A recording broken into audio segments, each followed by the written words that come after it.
2 बार autopsy हुई, high court के intervention के बाद हुई। पुलिस ने 4 दिन के बाद एफआईआर किया, वो भी तब जबकि परिजन जाकर के चीफ मिनिस्टर के घर के बाहर धरना दे रहे थे, पुलिस मुख्यालय में और पुलिस स्टेशन के बाहर धरना दे रहे थे, कंसर्न पुलिस स्टेशन के बाहर धरना दे रहे थे, तब जाकर के एफआईआर हुआ। परिवारजनों की मांग थी कि दोबारा पोस्टमार्टम की जाए। मामला कोर्ट पहुंचा और हाई कोर्ट ने इंटरवीन किया, आदेश दिया और कहा कि हां दोबारा पोस्टमार्टम होगी। पोस्टमार्टम हुई दोबारा। अब वो एम्स की रिपोर्ट आई, फिर उसके बाद ये कहा गया कि मध्य प्रदेश में न्याय नहीं मिलेगा, मध्य प्रदेश से बाहर ले जाया जाए।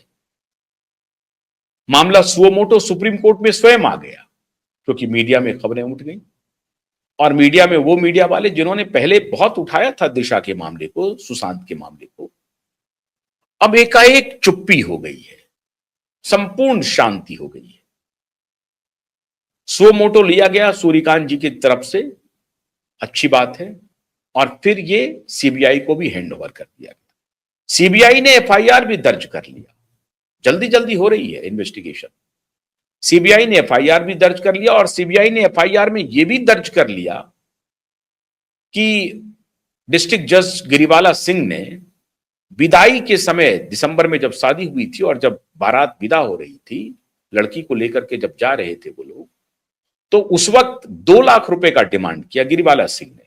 और ये जो आरोप है ये एफआईआर में लिखा गया है, ये आरोप मतलब सीधा सीधी डॉरी डेथ का ये मामला बनेगा, एक्सटॉर्शन का मामला बनेगा। ट्विसा के नाम से 20 लाख के कुछ शेयर थे, वो शेयर ट्रांसफर करने की बात हो रही थी, जिसमें पुत्र और मां दोनों उसमें इन्वॉल्व हैं, ये भी आरोप लग रहे हैं।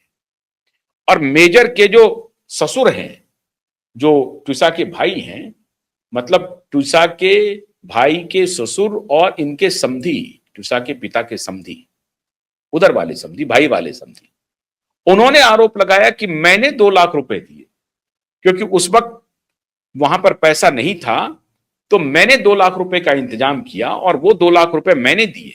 ये जो ट्विसा के भाई हैं उनके फादर इन लॉ बोल रहे हैं। और ये सारी बातें अब एफआईआर में लिखी गई है, सारी बातें एफआईआर में लिखी गई हैं। ऐसा नहीं है कि एफआईआर में ये बातें छोड़ दी गई, एफआईआर में लिखी गई है। पहले पुलिस ने एफआईआर देर से किया, कोई बात नहीं, मामला उठा, हंगामा हुआ, फिर एफआईआर हुआ, फिर हाईकोर्ट में गया, पोस्टमार्टम हुआ, दोबारा पोस्टमार्टम हुआ, फिर सुप्रीम कोर्ट आया, सुप्रीम कोर्ट ने आदेश दिया। और सुप्रीम कोर्ट ने आदेश में यह भी कहा कि मीडिया में इसकी बहुत ज्यादा चर्चा नहीं होनी चाहिए, कोई रिपोर्टिंग नहीं होनी चाहिए। परिवारजनों को बोला मीडिया में बाइट नहीं दीजिए, ये नहीं दीजिए, वो नहीं दीजिए। अलग बात है, मुझे हैरानी है कि इस तरह का निर्णय वो क्यों दे रहे हैं। खैर चलिए, ये उनका प्रेरोगेटिव है, या कुछ और वो सोच रहे होंगे कि परिवार की एक्सक्लूसिविटी है, परिवार इसको कानूनी रूप से चलना चाहिए, कानूनी रूप से चले, ताकि कानूनी रूप से चलेगा ही, कानून कितना लंबा चलेगा भगवान जाने। अब चूंकि जस्टिस सूर्यकांत के हाथ में यह मामला हो सकता है जल्दी आ जाए, मामला सॉल्व भी हो जाए, सीबीआई के ऊपर डंडा भी हो कि आप इसको फौरन से पेशतर कीजिए। क्योंकि अब यह कहा गया कि इसलिए उन्होंने सुओ मोटो लिया क्योंकि उनकी जुडिशरी से जुड़े हुए किसी सज्जन, किसी पर्सन के इन्वॉल्व होने की बात है। इसलिए हमारी ये अधिक जिम्मेदारी हो जाती है संस्थान की रक्षा करना, जुडिशियल इंस्टीट्यूशन की रक्षा करना। और अगर किसी जज विशेष के यहां इस तरह की घटना हुई है तो हमें पारदर्शिता के साथ न्याय को आगे बढ़ाने के लिए हमको काम करने पड़ेंगे, हमको तहकीकात करनी पड़ेगी, जांच करनी पड़ेगी, ताकि जनता का भरोसा हमारे इंस्टीट्यूशन में बना रहे। ऐसा ना हो जाए कि साहब देखिए, जुडिशरी का कोई व्यक्ति अगर किसी केस में इन्वॉल्व है उसको रफा दफा कर दिया जाता है। अरे रफा दफा इसमें आपके करने से क्या होगा? ये कॉस्मेटिक जो आप इसमें सुओ मोटो ले रहे हैं, ये सुओ मोटो तो आप लेते यशवंत वर्मा के मामले में मिलॉर्ड, उनको बोलते यशवंत वर्मा के मामले में एफआईआर करते, इन्वेस्टिगेशन होता, किसका पैसा है नहीं है ये पता चलता ना, नहीं हुआ। खैर, इसमें आप कर रहे हैं क्योंकि आपके एक जज महोदया उसमें फंस रही हैं, बार बार इंटरव्यू दे रही थी वो अलग अलग चैनल पे जाकर के, चल रहा था इंटरव्यू, कोई बात नहीं। लेकिन मेरा आज बड़ा सवाल है दिशा के जन्मदिन के ऊपर उन चैनल वालों से आपके पास 2020 में जो साक्ष्य थे उससे कई गुना अधिक साक्ष्य आज आपके पास है।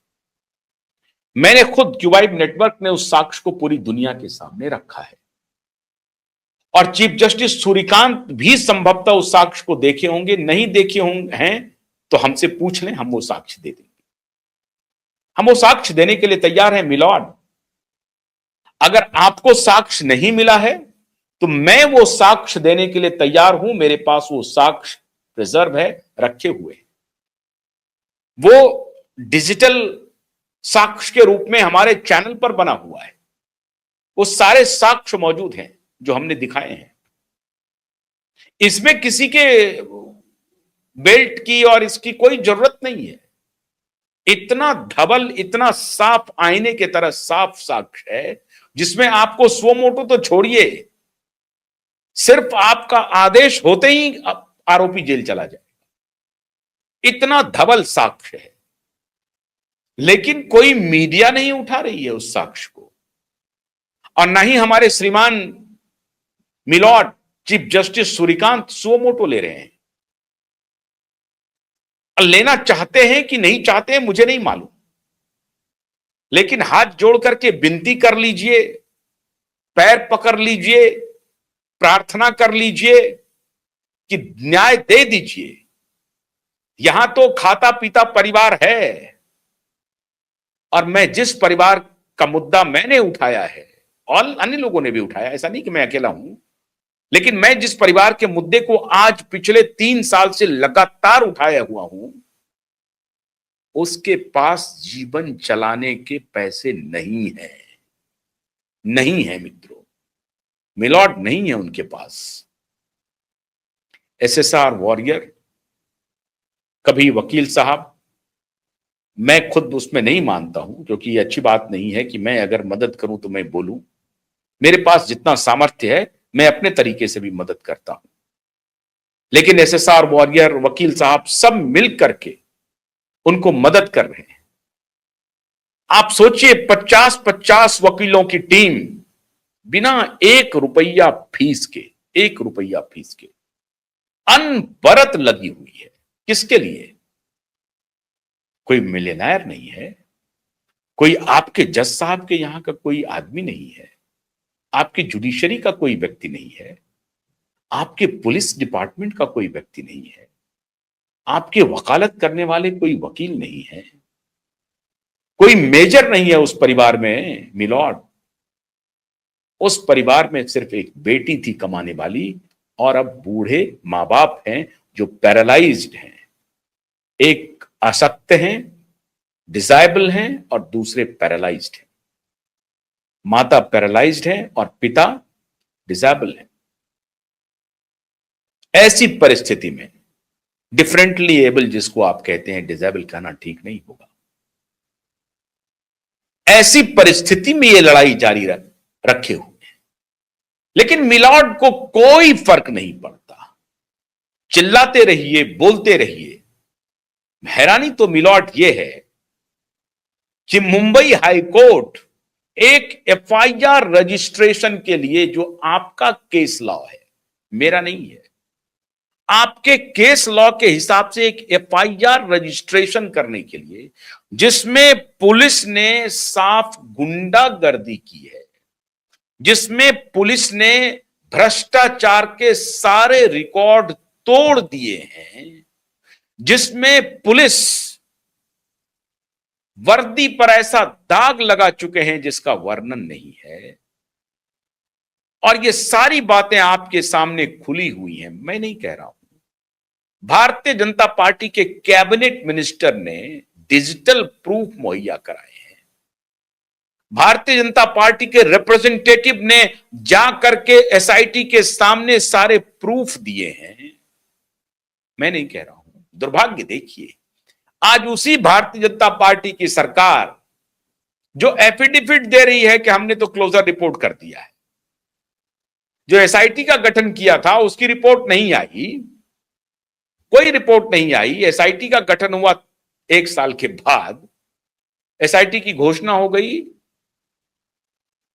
2022 में दिसंबर में, 2023 में एसआईटी के ऑफिसर का अपॉइंटमेंट हुआ।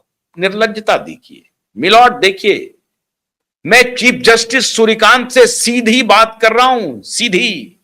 मिलॉर्ड देखिए, जरा सा देखिए, 2022 दिसंबर में घोषणा एसआईटी की, 2023 दिसंबर में अपॉइंटमेंट एसआईटी के अधिकारियों की, तीन सदस्यों की, 12 महीने। आपके लिए बोनाफाइड केस है मिलॉर्ड, बोनाफाइड।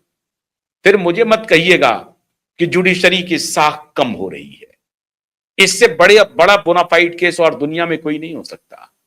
पूछिए तो, मुंबई हाईकोर्ट को आदेश दीजिए, पूछिए कि भाई खाली इतना पूछ लो कि जब एसआईटी की घोषणा हो गई थी 2022 में, तो वो ऑफिसर का अपॉइंटमेंट 2023 में क्यों हुआ? पूछिए।